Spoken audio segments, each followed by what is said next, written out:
What's happening, YouTube? We have another beautiful day here. Taking my dog on a walk, so I thought, why not reach out to you, the people? It is a beautiful day. It's been a beautiful week. It's almost like God is smiling down, telling us not to worry about all the nonsense going around in the world. I mean, could you imagine what Amish think when they see a black pillar all worried about who's winning a presidential election or what the Rockefellers are doing? I had an argument this week with a black pillar who was talking about artificial intelligence taking all our jobs. I was like, yeah, it might take your job if you're a paper pusher or if you're asking someone if they want fries with that, but if you have real world skills, you could build things with your hands, you can create things with your mind, you'll be quite fine. They want you afraid.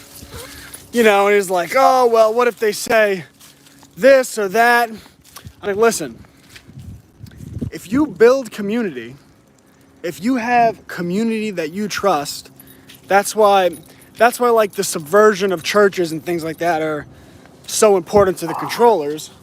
Oh no, there's a bicycle. How you doing? All right, buddy, all right. But if you build community, then the controllers, there's really nothing they can do because you hire within your community and you take care of one another. And if someone gets blacklisted for saying something that's not politically correct, you could just go to your community and get a job, especially if you have real world skills where, like, a plumber is a perfect example. Like, okay, a big institution could blackball you, but Mary down the street needs her toilet taken care of, and you have the skills to do it, so she hires you. But a lot of people do worry about the beast system, and I think overall it's been a good week. I've actually been very pleased by everything that's gone on. Specifically, since the election, I've been very happy how many people have turned away from supposedly right-leaning controlled opposition media. And who am I referring to? I'm referring to, well, the right-wing media you see on TV. So that could be Fox News, that could be OAN, that could be Newsmax, whatever it might be, right-wing media that really serves as controlled opposition. Hold on one second, guys. I gotta do something here. Buddy, what do you have to say? You interrupt my stream with your business. Interrupt my stream. I know it's your walk. Yeah. He thinks the walk is all about him and not you, the people. Anyway, where were we?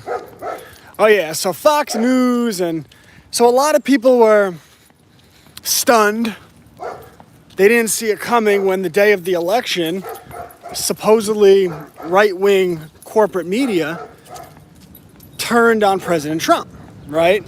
And when I say turned on Trump, I just mean they didn't call the election as it was actually, how it was really playing out. So, like, the polls close in Arizona, and within like 5 minutes, Fox News is like, oh yeah, well, Biden won Arizona. And of course, here we are a week later, and some people will tell you it's a toss-up. I'll tell you that Trump is going to win Arizona. But that's what they did. And they still haven't called North Carolina, even though Trump's going to win that. They waited forever to call Texas. And the reason they're doing that, it's psychological warfare, right? You need to mess with the mind of the people. So when people look at those electoral maps as if they're official and they see, oh, I see. So Joe Biden, he's above 270, or if you take Pennsylvania away, he's still at like 259, but Trump only has 214. No, I mean, no, really, even with what they've been doing, they've both been on the brink of 270 the entire time. They won't call North Carolina. It's psychological warfare. Very interesting stuff. So people are catching on to this. They're saying, wait a second, why is the supposedly right-wing media, you tell them, pal, love you from England. I don't know if I love you back, but I like you guys, that's for sure. I try to be real with my words. But, you see so people are catching on. They go, oh, man, the right-wing media, why are they turning on us in our hour of need? What could this all be about? And for me, I haven't watched the corporate media in at least 18 months. I don't ever turn it on, and somehow I still understand what's happening in the world. In fact, I would argue I understand what's happening in the world better because I don't allow big money corporate interests to seed fictitious realities into my mind. Isn't that a crazy thought? So, I titled this, There's a Fox in the Henhouse, and how to teach children to spot that fox. Now, a few months back, if you go to my Twitter, @ClassicLearner, the top pin post you'll see is a lesson plan that I created for high school students. It's really a curriculum I created for high school students, but it's, you shouldn't have them sit down and do it all at once. They wouldn't be able to. It's, you sit down one day here, one day there, and you have them do this curriculum. And it's called Institutional Insight into Corporate Media. And I got the idea from reading John Taylor Gatto, who had discovered that the elite private schools in America, I'm talking like the real elite private schools. I'm talking schools like the Rockefellers, the Kennedys, where Joe Biden's children go to do crack. The elite private schools in America where Joe Biden's children learn to smoke crack, they gave them a different education. But what Gatto discovered in his studies was children are taught the mechanisms that are used to control institutions. Because you might look at Fox News or CNN or whatever, it doesn't matter. You might look at these corporations and say, oh, you know what? I really like this journalist. I really like this broadcaster. The rest of the network, they might not be giving it to you straight, but Sean Hannity is giving it to you straight. And it's easy to fall into that.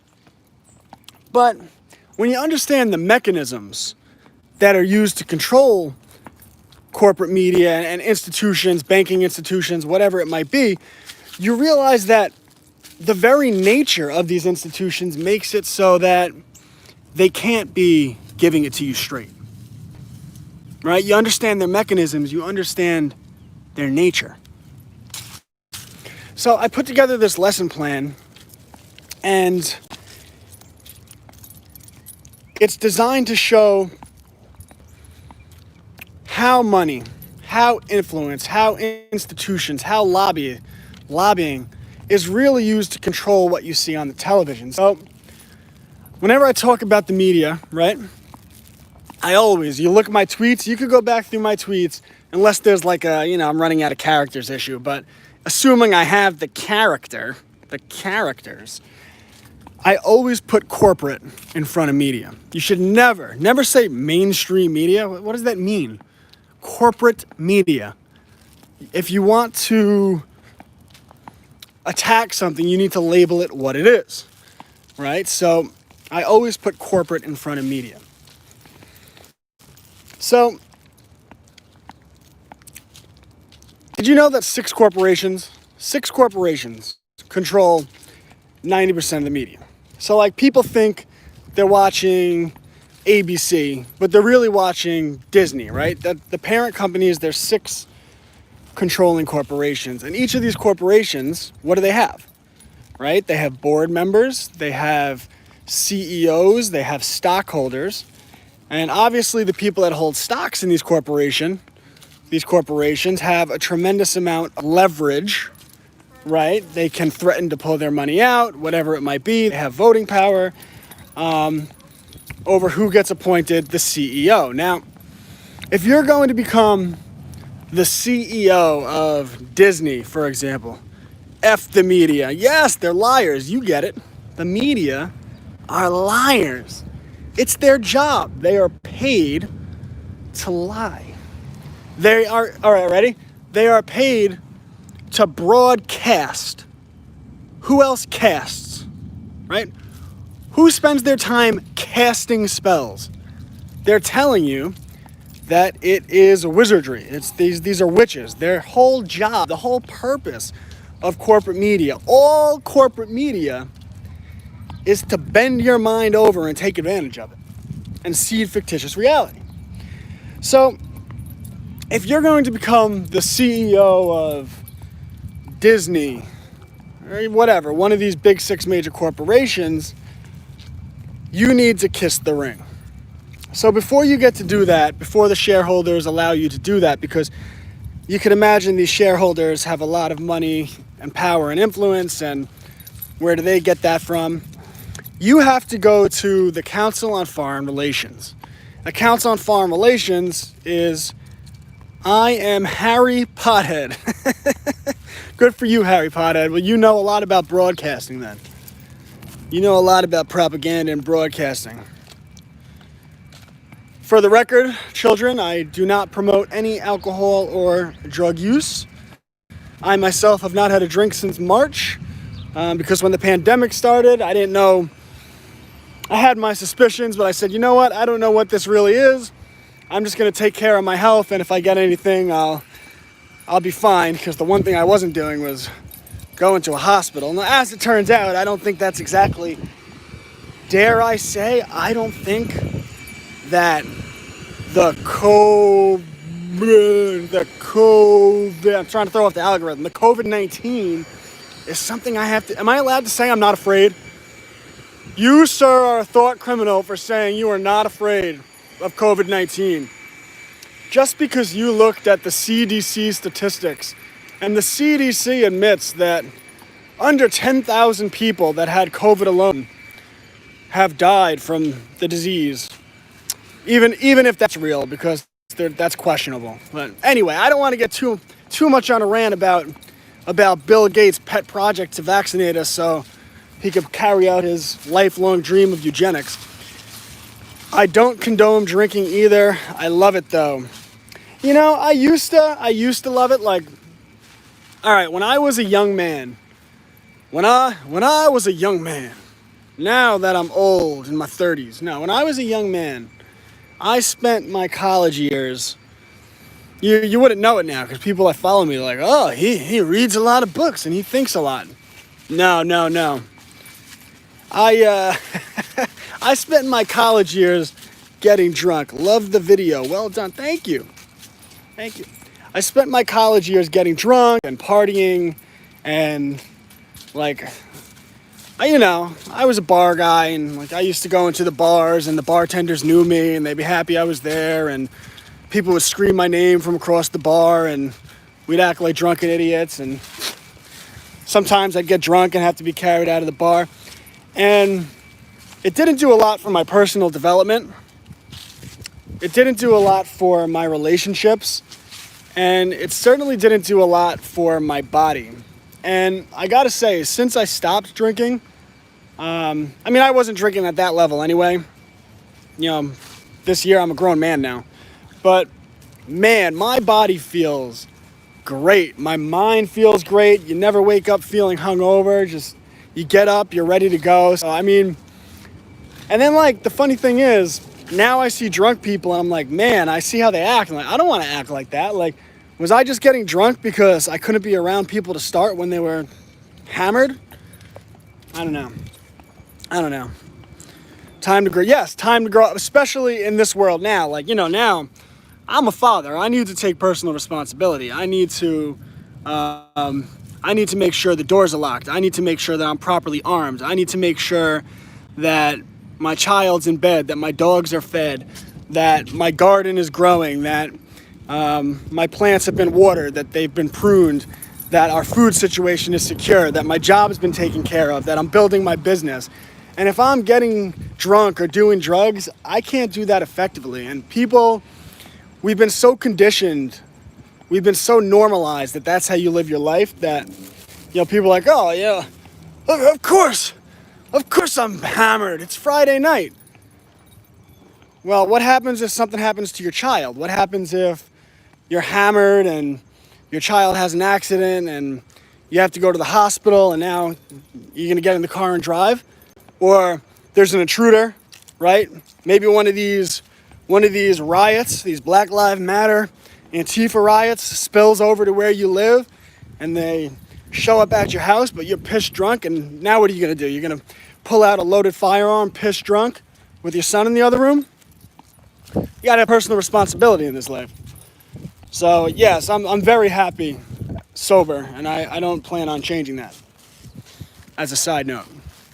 But so you take like the CEO of one of these big 6 corporations that controls 90% of the media, and if you're going to get put into that prestigious position where you make all this money and you're well known and you're powerful and you have all the contacts and these perverts, but I still love a big Jamba tea Saturday morning. Well, we all have our vice. But you're right there, buddy. So you got to kiss the ring, right? So these CEOs, they go over to the Council on Foreign Relations. Now, if you're not familiar with the Council on Foreign Relations, you don't become the CEO of CNN or Fox News if you don't first go kiss the ring there. You don't become the head of the CIA. You don't become a senator. You don't become anything in these major institutions unless you first go to the Council on Foreign Relations, this globalist think tank that was put together originally through the J.P. Morgan's connection to the Rothschild family, and eventually the Rockefellers took over the Council on Foreign Relations. So you don't get elevated into any of these positions unless you kiss that ring. So now, from what we discussed already, media is controlled by shareholders. Machiavelli is back, and he does not suck.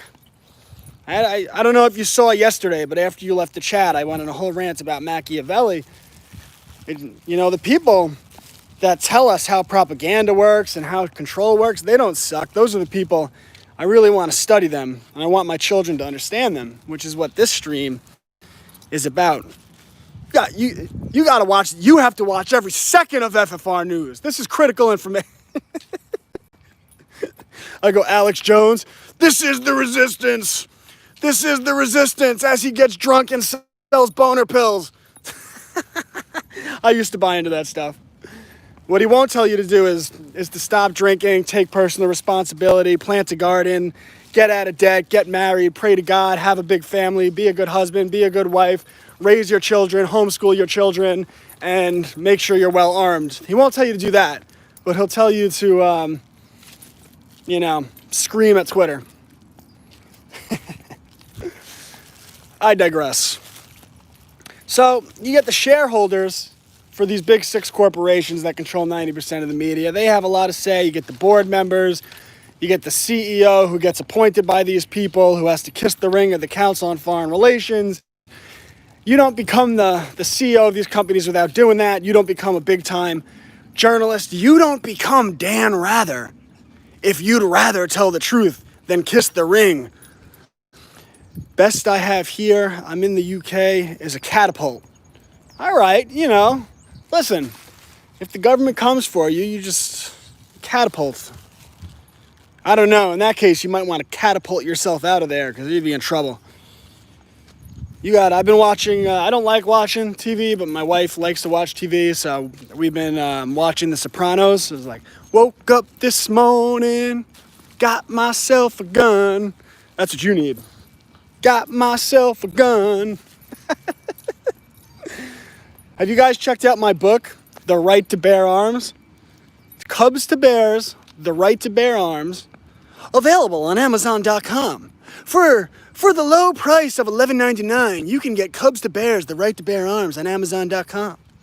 The book is designed to teach children that they do in fact have the right to bear arms, where their rights come from, and the mechanisms that institutions like the corporate media, the CIA, and the schooling system will use to try to get them to willingly give up their God-given rights. Check it out today. That was my commercial for the right to bear arms. Where was I? Some of the Council on Foreign Relations. Oh yeah, so you get the Council on Foreign Relations, you got Kiss That Ring, blah, blah, blah. So all right, so you say, okay. So there's a lot of power players that have influence over the journalists and broadcasters, the spellcasters that you see on TV. So if you want to understand what those broadcasters are selling to you, you really have to understand the people that they answer to. Now, in the 1970s, remember I said, you don't become the head of the CIA unless you kiss the ring of the Council on Foreign Relations. You gotta get on those knees and you gotta make sure Rockefeller's happy before you become the head of the CIA. So, in the 70s, the Congressional Church Committee, a couple good people, released their findings, the Church Committee findings. And in 1977, the CIA had given billions of dollars worth of today's money to journalists to push propaganda. Did anything change as a result of those hearings? No. Now, what do we know about corruption when it's discovered and then nothing is done to change the system and then it's never reported on again? So if you think billions of dollars worth of money paid to journalists was happening in the 70s, well, what do you think's happening today? So now you have these journalists, they have to answer to the CEO, they have to answer to the Council on Foreign Relations, they're being paid money by the CIA, and in my lesson plan that I make for high school students, I think they're asked to read pages like 170 to 191 or something like that, but high school students should actually read through the congressional findings, the primary documents. I have an air gun. You know what you should get? I'm sure they've clamped down on it, but allegedly, there are 3D printers now that you could just print your weapon. Now you say, oh, I would never tell you to do something illegal, but the world's not exactly, it's not exactly Yahtzee out there. So I don't know. I'd like to see the people of the UK have the same power. I'd like them to have the same power, ability to protect themselves as the government, because as we know, there is no such thing as gun control. There is only gun centralization to a small group of psychopathic people who call themselves the government. Really just the mafia with an education system. Which brings you to what I do, Bob. I work one-on-one with families, teaching them alternative education methods and homeschooling. I actually teach them an educational philosophy that I developed myself. Although I would have to attribute my philosophy largely to the readings of John Taylor Gatto. Every parent should read Gatto. You should go to www.classicallearner.com, www.classicallearner.com, and you should sign up for my email list. Last night, I posted a blog post on there. I also do one-on-one parent consultations where you could schedule a meeting with me if you'd be interested in that. I got to make a living somehow, and I do it changing the world, one child at a time. I really do. I really love my work. I've really helped some families, and there's children that are going to grow up and have much better lives because of the work I'm doing. And I don't say that humbly. Look how good I am. But I posted a blog post last night about a book, The Lost Tools of Learning, if you wanted to read about that book. But Dorothy Sayers talks about grammar, logic, and rhetoric. Grammar, logic, and rhetoric, the classical trivium of education. And that is what children at these private schools are taught. That is what, historically, the children of the controllers. I don't call them the elite because I think they're a bunch of immoral psychopaths who hate themselves and their lives, because otherwise, how would you justify the way they treat the world? They can't be that happy. I mean, I'm a happy person and I spend my life trying to help people. So compare and contrast. I wouldn't call them elite. I'm not saying I'm elite, but I'm not one of those blood-sucking vampires. That's not elite.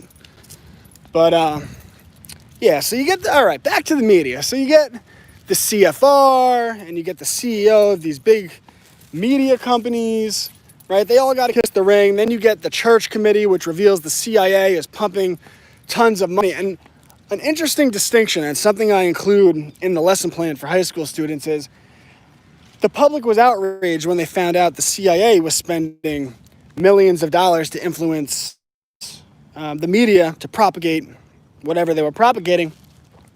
Well, today, I mean, they don't even hide it, right?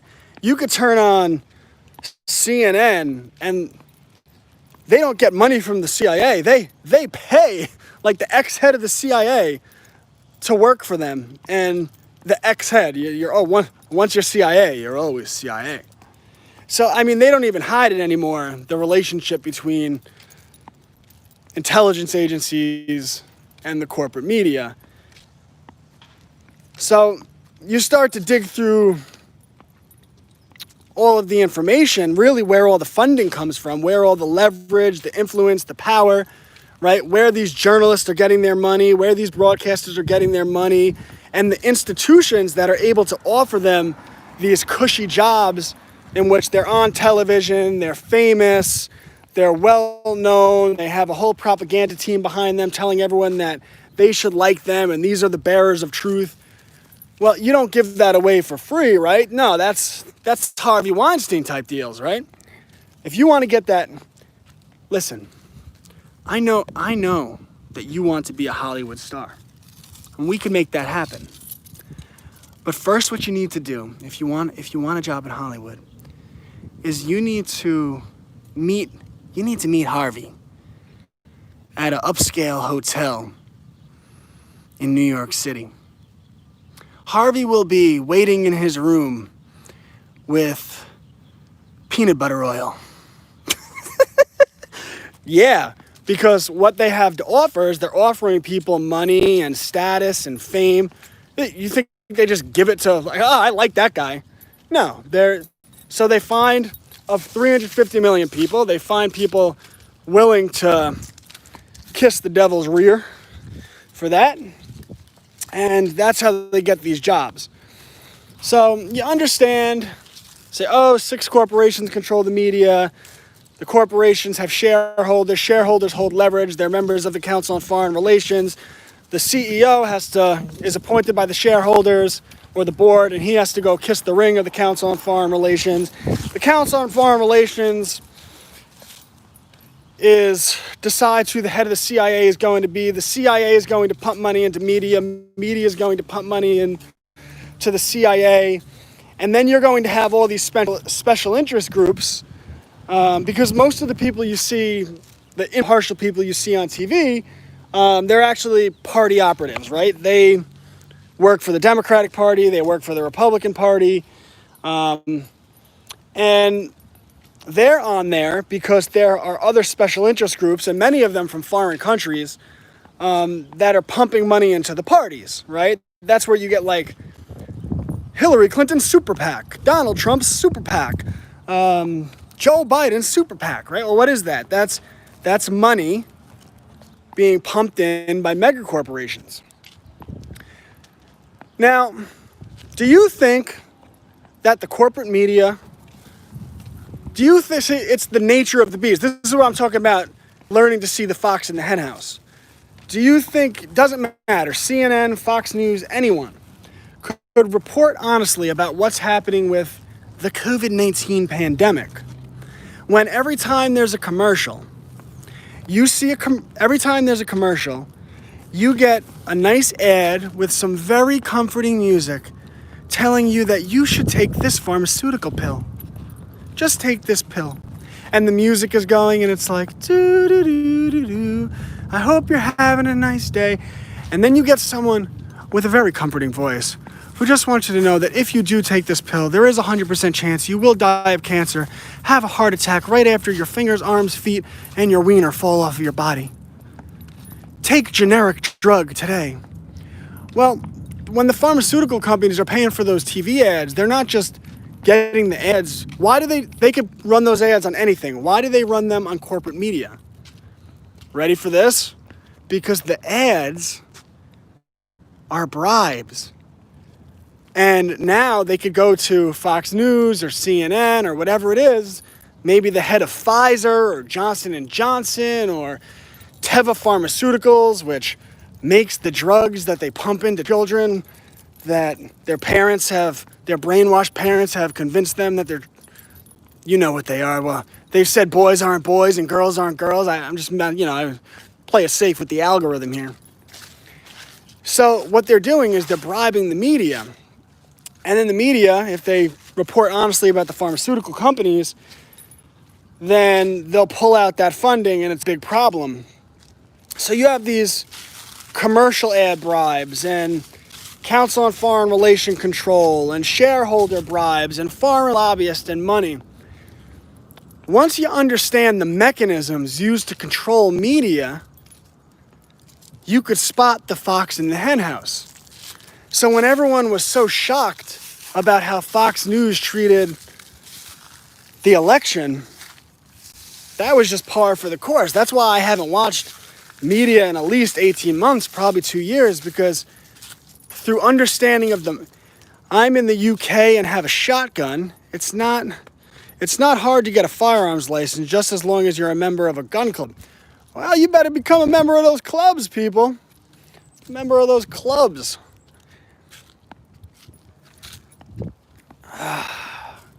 There's been a lot of powerful forces that work very hard to control people.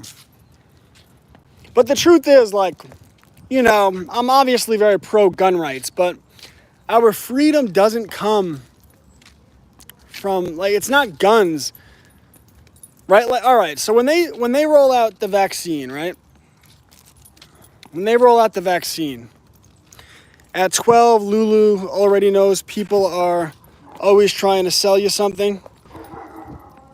Well, that's really good. You know what? If you could send me an email, classicallearnertoday@gmail.com. Email me, classicallearnertoday@gmail.com. I'll send you, this goes for everyone in the chat right now. I'll send you a free copy of my institutional insight into corporate media lesson plan designed for high school students. Now, for a 12-year-old, it might be a little too hard, but you can take a look at it, adjust the assignment accordingly. Well, send me that email, just so I'll send you a free copy.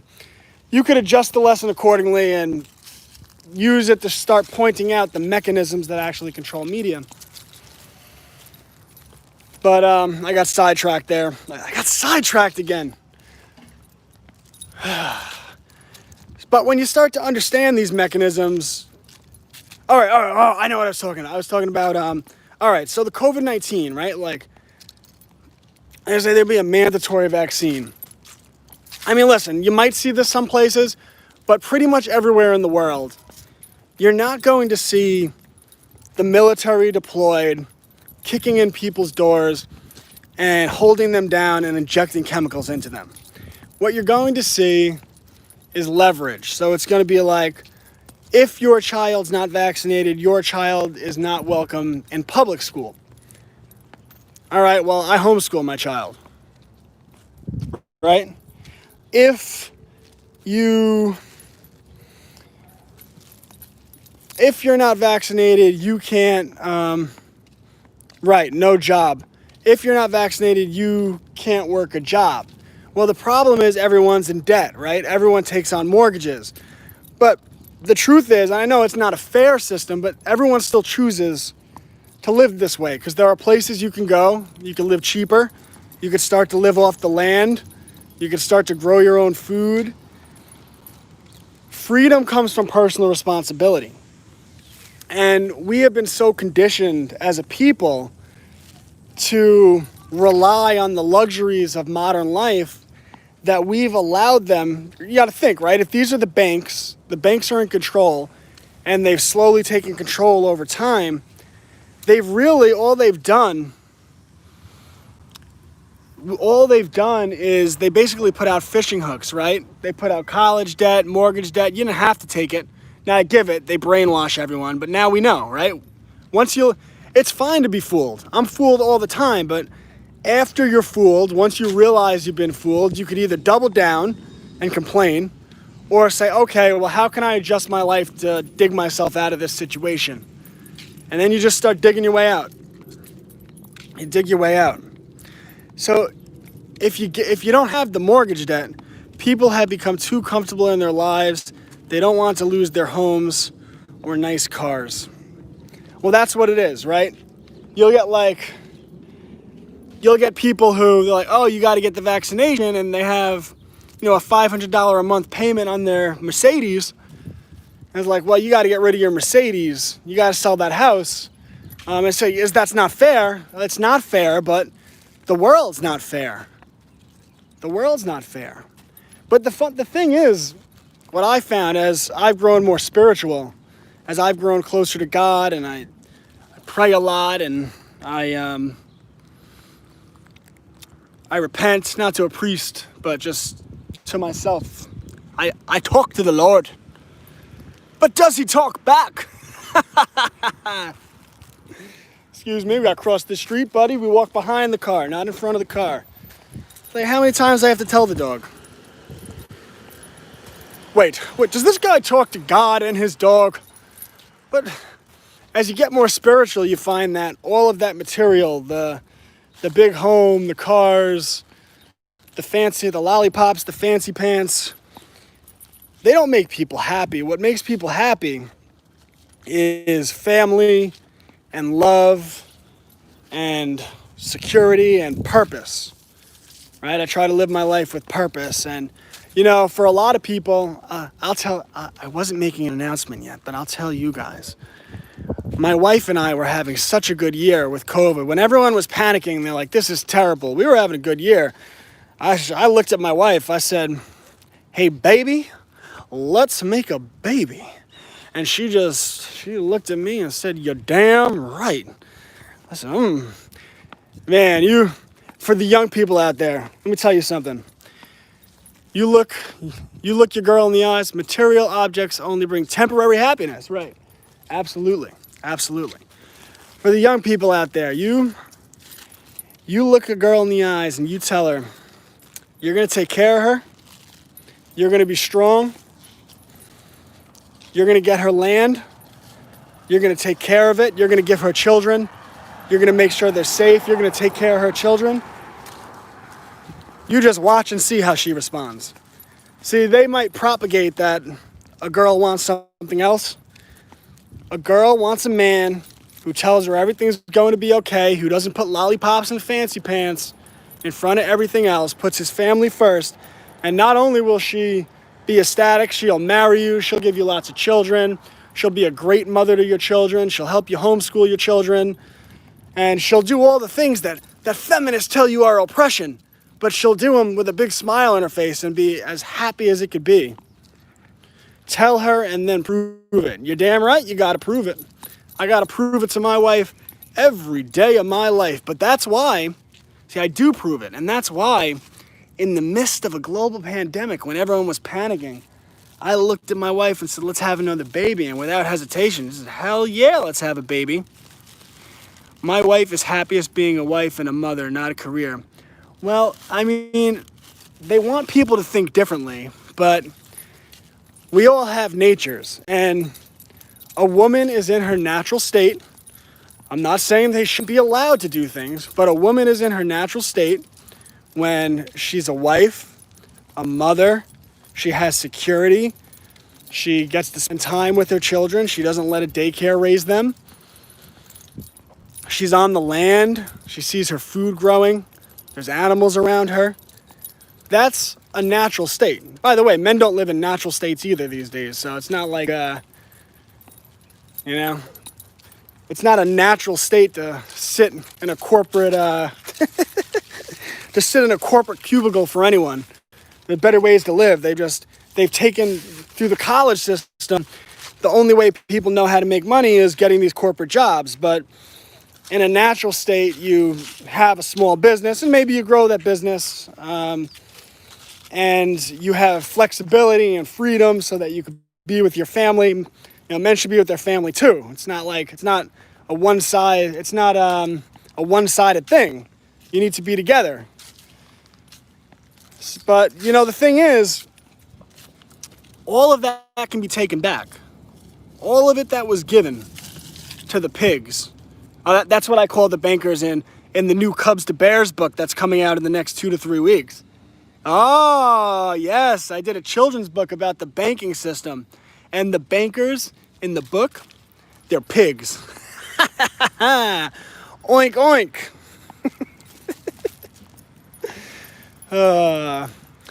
Anyway, I'm rolling up on my house here. It's been a nice walk for my dog, a nice time for me to vent.